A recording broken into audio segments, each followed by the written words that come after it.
everyone is always constantly figuring it out. No one is just like set and has it all figured out at the moment. And to think that you're going to go do a new thing and then immediately have it all figured out is just, false. Everyone is always constantly figuring it out. The goal of the Best You podcast is to allow you to feel confident about what you need to do, why you need to do it, and how to do it in order to get closer and closer to your best you.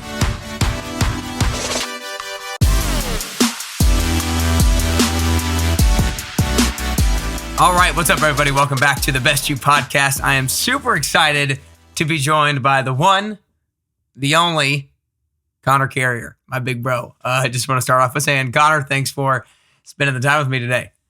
What's going on, Nick? Thanks for having me, man. I'm stoked to be here finally. Let's go, baby. Let's go. No better way to start off a Saturday morning at the time that we are recording this. So Connor is my older brother. He's 2 years older. And I guess 2 years older, and he lives out in Denver, Colorado. And I'm just going to have him start off by kind of introducing himself a little bit further and what he does for work. And then we're going to kind of dive into the main part of the podcast after that. Yeah. So like Nick said, I'm his older brother, 2 years older. I am the quieter, more monotone brother. I'm not... quite as enthusiastic as Nick, but I live out in Colorado. Been out here for a while now. Went to school at University of Colorado at Boulder, and moved to Denver after school, and I've been working in finance ever since. And I do a lot of hiking.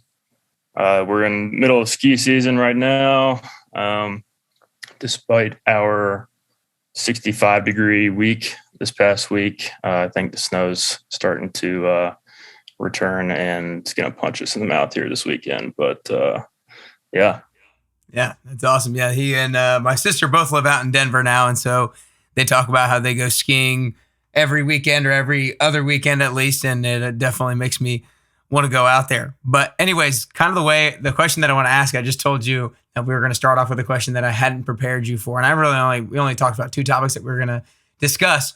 But the topic I want to discuss, because I feel like it's had such a profound impact on both me and you, and hopefully now Kelsey a little bit. And that's the topic of moving to a different city or a completely different place to an area where you really don't know people very much. And so you did it immediately with college. I kind of, when I went to college, I was still in Georgia, close to home, knew a decent amount of people. And so my move wasn't really, my big move, if you will, wasn't necessarily until Nashville, but you did your move right out of college or right into college. And so question I want to ask you is, what do you think are maybe two of the biggest positive impacts that moving to a different city had on you? Damn. Yeah, that's a good question. Think about it now. It's kind of crazy that I, moved out here, because I really didn't know hardly anybody out here. And unlike Nick, I'm a little bit quieter, and I was a little bit more shy, I guess, coming out of high school. And then, going to CU Boulder, I mean, it's got 30,000 people undergrad, and, I didn't know any of them. So, yeah, just kind of jumped into the land of the unknown. In a way. And I think just getting out of your comfort zone is, such a massive thing. It's so easy to, lean on what's comfortable sometimes. And I was kind of forced to, make new friends and kind of figure out my own way, I guess. But I guess you said the two things that I've gained from doing that. Yeah. I think just realizing that, getting out of your comfort zone is a good thing. And that's what, creates growth. And then, just also gaining the confidence that, you're adaptable and you're resilient, and, things aren't going to be comfortable right away, but, you're going to figure it out. You're going to adapt. And, you can kind of take that lesson and apply it to a bunch of different things. Yeah. No, I think what you said, that second part was really huge. The confidence in your own adaptability, kind of, because I feel like a lot of people who haven't moved or anything like that, they are so scared of moving or so scared of going into the unknown because they haven't been forced to be adaptable in the past. And I think that sometimes forced adaptability is required because oftentimes we're not willing to do it ourselves. But if we move to a different place or go into a new job or try something new, try a new activity that gets us out of our comfort zone, we'll begin to realize things about ourselves and, like you said, gain confidence in our adaptability. I think that's really important. Next thing, you want to say something on that? Yeah, I was just gonna say. I mean, I think the a lot of the kind of fear of getting out of your comfort zone is just kind of fake. You think that you're going to be jumping into a different pool and you're not going to know how to swim. But you already have the skill set to make friends and figure stuff out. Might take a little bit longer, but I think just understanding that you still have the ability to swim even if you're in a different pool, is just huge, and it makes you realize that a lot of the fear is unwarranted, and I mean, you can just do a lot with that. Yeah, I think what you said, it's fake or it's unwarranted. And you also, I think, when stepping into something that's new or uncertain or unknown, you forget that there's going to be other people there with you to help you out. You kind of think, okay, there's going to be all these problems that I'm going to experience and I'm going to have to solve them myself. But it's like, no, you're going to have a supporting cast, whether that's your family, your friends, the people you work with, whatever it is. You're going to have people there who are going to help solve those problems for you. And so if you're scared of stepping to the unknown, realize that you're not going to have to face everything on yourself. Yeah. And I mean, all of that, and the lesson that everyone is always constantly figuring it out. No one is just like set and has it all figured out at the moment. And to think that you're going to go do a new thing and then immediately have it all figured out is just false. Everyone is always constantly figuring it out, it seems like. Yeah. Well, and I feel like I've probably told you this before. It's been a long time though, but a guy that I had on my podcast a long time ago, his name was Jim Tunney. He was probably 80 years old at the time that I interviewed him a couple of years ago. And he was a former NFL referee. And he called me a couple of days leading into our podcast to talk. And he was asking me what I was doing. And I was like, I'm in Nashville. I'm just trying to figure it out. And he was like, let me stop you there. I'm 80 years old and I'm just trying to figure it out. And so that was like really comforting and a profound impact on me. I remember exactly where I was driving when he said it, that it had that much of a lasting impact on me. And I think it's so important for us to realize that, because sometimes people, when they feel like they're just trying to figure it out, they don't take action because of that. They don't take action because they feel like they are not capable enough, or they don't have the skill, they don't have the knowledge, or they don't have the experience. But anyways, I want to go ahead and transition into the AT a little bit. So my brother hiked the Appalachian Trail through hike. When did you do that? What year? In 2018. 2018. And that was, I know, one of the biggest life-changing experiences for him. And, he quit his job beforehand, hiked for a handful of months, and I know it was a life-changing experience. And so I want you to talk a little bit about maybe a couple of the biggest things that you learned, and maybe a couple of the biggest things that you learned about yourself by going through that experience. Yeah. I mean, I think a lot of, what we just talked about with, moving to a different state and getting out of your comfort zone applies. Big time to that. I mean, I also feel like if you would have done a college experience that was more safe, if you will, you might have not have turned into the person who would do an AT through hike. Yeah. I mean, it's hard to know, right? I mean, I feel like there are constantly things that come up in your life where, you have to take one direction, and, if you took a different one, things could have, turned out so differently. But I mean, that being said, I'm glad that mine has taken the turn the way it has and kind of led me to do that. Because, I mean, like you said, it really was probably one of the most life-changing experiences for me. I mean, yeah, I was scared to quit my job. Had a good job. Had a lot of friends that I worked with, and yeah, it was just a good job, and I was definitely a little bit afraid to quit it. There were definitely some people that were, questioning my decision to including the parents. do that, including the parents. But yeah, I mean, it was just something that I knew I was going to regret not doing, because I just had this kind of craving for, adventure, and kind of an extreme adventure, not just, like a week-long vacation or something. I mean, I'd done a lot of, backpacking before I did the AT, a lot of week-long trips, but and those are awesome. I still do stuff like that, but I wanted, an extended thing where, it wasn't just a kind of temporary reprieve. It was more of an extended thing. But where do you think your desire for an extended adventure like that came from? I don't know. I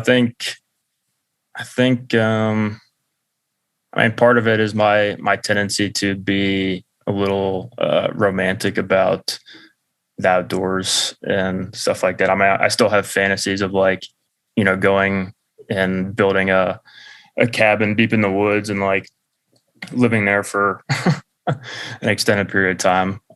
Not sure if that one will happen, but yeah, I don't know. I just definitely kind of a built-in romantic, vision of the woods and adventure. I don't know. Growing up watching war movies with dad, I just, Man versus Wild with Bear Grylls. Man versus Wild. Yeah, just, a lot of good stuff. But yeah, I don't know. I think it was ingrained in me, and then, dad especially fostered it, and then kind of, getting in with some friends, doing some outdoor stuff. I got a little bit of a taste, a little bit of taste, a little bit of taste. And then I was like, all right, I got to go all in for a little bit.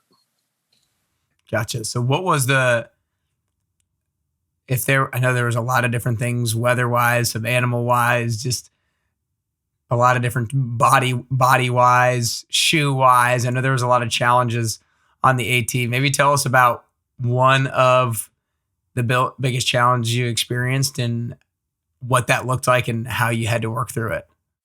Yeah, I think you when you said shoes, that hit on probably, the biggest thing. I mean, when you're carrying, 20, 25 pounds on your back, and you're walking, 15, 20 plus mile days, like you're putting some stress on your body, and particularly on your feet. And so I guess before I hiked the AT, I was always using, hiking boots, just, big, thick things, thick soles. And then on the AT, people were starting to use kind of trail runner type shoes, running shoes that are meant for trail, basically. And I remember finding a pair of those on sale and, deciding to wear them to start off the hike. And then I learned pretty quickly on the hike that I picked a very minimal shoe, a minimalist shoe. And, my feet just were not trained for that kind of thing. So, I mean, by the time I got to Virginia, I think it's about 500 miles in, my feet were just absolutely killing me. So I got to a town called Damascus, Virginia, and bought my first new pair of shoes, and that helped a lot. But I think a lot of the damage was kind of already done. And Yeah. I mean, you're really supposed to change out your shoes pretty often on the trail. I only did it 3 times, probably put way too many miles on each pair. But I just remember, but by the time I got over halfway, I mean, when I'd get up in the morning and stand up, I would just have, excruciating pain, just like shot through my feet. And yeah, I'd be limping like an old man walking around the campsite. And then, I mean, it would take at least 10 or 15 minutes of walking to get enough blood flow in them to, stop hurting. And then, I mean, over time, my feet actually swelled up, and I had to, I think the second pair of shoes I bought on the trail I had to buy a half size bigger. I probably could have gone a full size too, but yeah, it was just crazy. I'd never had that kind of pain in my feet before. Yeah, well, it's also one of those kinds of pain or discomfort or challenges that you can't escape from, because you're always on your feet when you're hiking the AT, and it's such a thing that you are aware of. It's almost impossible to take your mind off of it. But one of the things I just realized that I forgot to do is there's going to be a lot of people who are probably listening who are like, what's the Appalachian Trail? What's the AT hike? Give everybody the quick rundown. It's from North Georgia to Maine. How many miles? How long it took you? That kind of thing, real quick. Yeah, so it's long distance hiking trail from Georgia, Springer Mountain in North Georgia, which is about hour and a half from where Nick and I grew up in Atlanta, and it goes across like 14 states all the way up to Maine, and it's 2,200 miles. Yeah, usually takes people about 5 to 6 months to hike it, and you typically start in the very early spring or even the very end of the winter.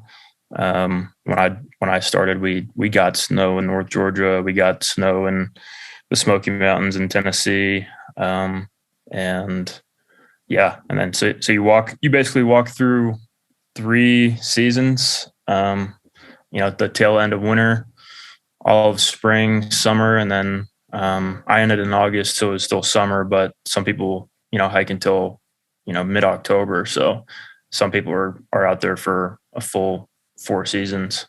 Yeah. But yeah.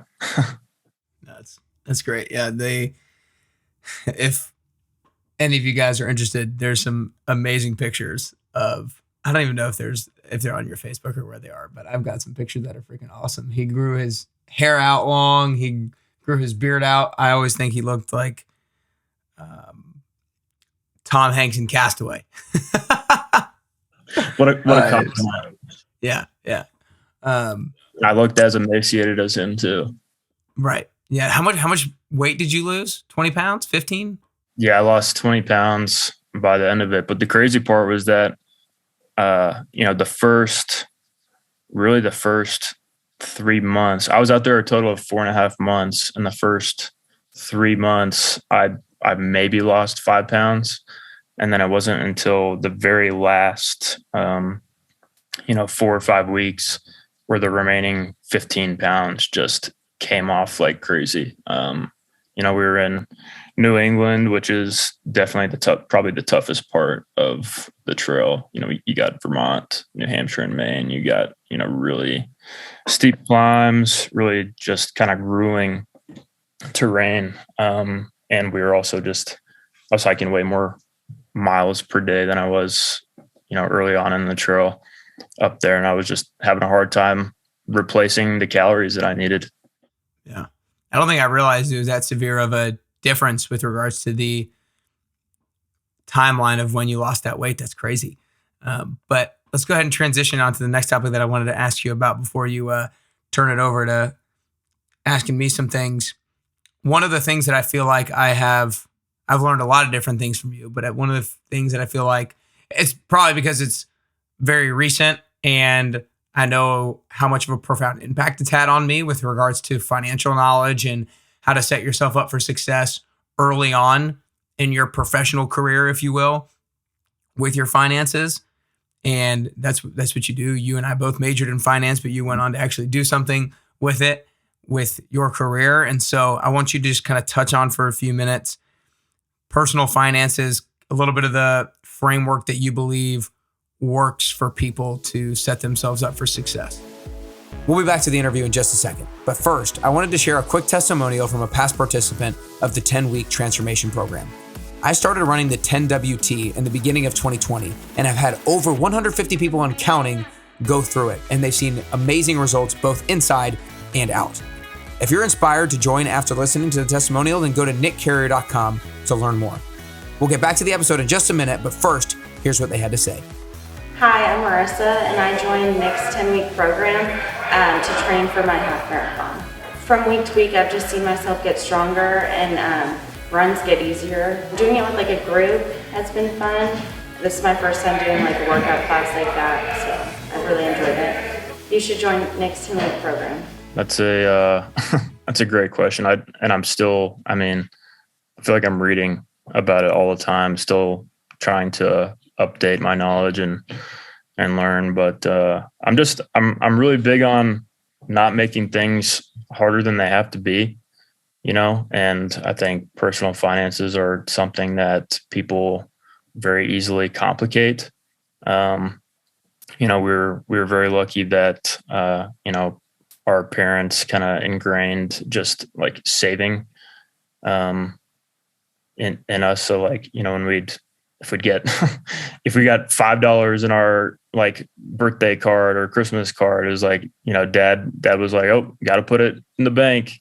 Yeah. Kind of stuff. So we just kind of getting into the habit of not, spending stuff that we, either, made from chores or whatever, we're the few bucks we're given for birthday and stuff. So yeah, I think, just the kind of theme of simplification is so important. I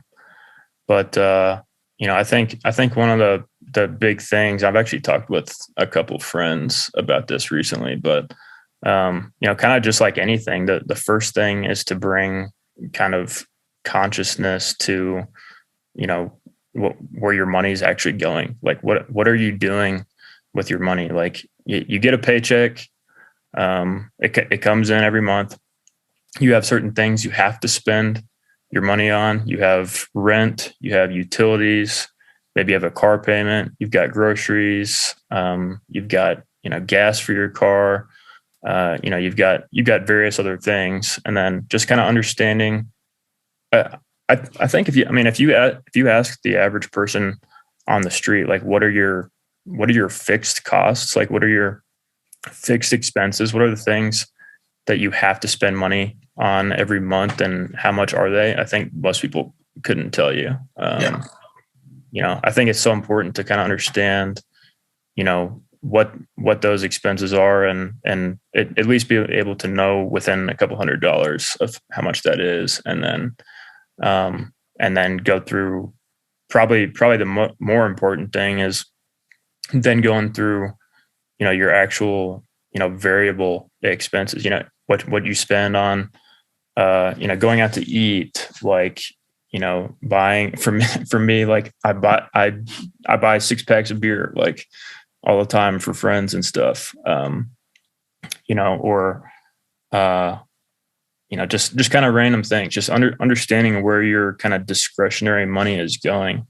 I mean, a lot of times you think you're, okay, spending the kind of, money you are on certain things, but then if you actually figure out exactly what that number is, so you might be okay with how much you're spending, but you also might not. And even if you change nothing, just bringing kind of that awareness to what you're spending money on is important. Because then, that kind of leading into the next thing is it's really, when you study finance and accounting, you learn about financial statements pretty quickly. And, they seem to get, more, when you start looking at them, they seem complicated. And it took me a while to really kind of understand them well, but just understanding that, you've got an income statement, right? You've got the money that you make every month, and then you have up here, you got your money, you got what you spend your money on, and then you have what's left over, right? What's left over is, what you put into your savings or you invest or, stuff like that. So and then it's what's left over that goes to kind of like your balance sheet, which is kind of a big picture of your financial position overall. So like income statement is like a period of time. You can say, okay, this is what I made this month. This is what I spent this month. This is what I have left over. You could do the same thing for a year. This is what I made this year. This is what I spent this year. This is what I have left over. Whatever's left over transfers to your balance sheet, just your kind of big picture of your financial situation. And your balance sheet is made up of your assets and your liabilities. So liabilities meaning your debt. And then, so I think understanding just the basics of how those things work and how they play together is really important. And then that's when you get into, okay, as far as my assets go, what's my strategy? What do I need to be doing? So, I think the first kind of asset to develop, which, most kind of personal finance gurus would tell you, is to, kind of set up your rainy day fund, your kind of emergency fund, which, some people vary on it, but typically it's somewhere between 3 and 9 months of living expenses in that savings account. So, going back to just understanding where your money's going, like if you know where your money's going, how how much you're spending each month, then you take that number and, you multiply it by 6 for 6 months. And then, if you spend, most people spend more than $1,000 a month, but if you spend $1,000 a month, you put $6,000 in your rainy day fund. And, that's just a really important backstop. If you were to lose your job, or if you were to get hurt for some reason, or, your car breaks down, some kind of stuff like that, that's there to kind of help you out. So, kind of funding that account is the first thing. And then, and then kind of after that, that's kind of where you get into investing. If you have a W-2, just you're an employee, you get employee income. Hopefully, you have money coming out, going into, some type of retirement account, whether it be a 401k or a, some kind of IRA or something like that. So when I'm talking about investing now, I think, and we should also probably say that none of this is financial advice. Yeah.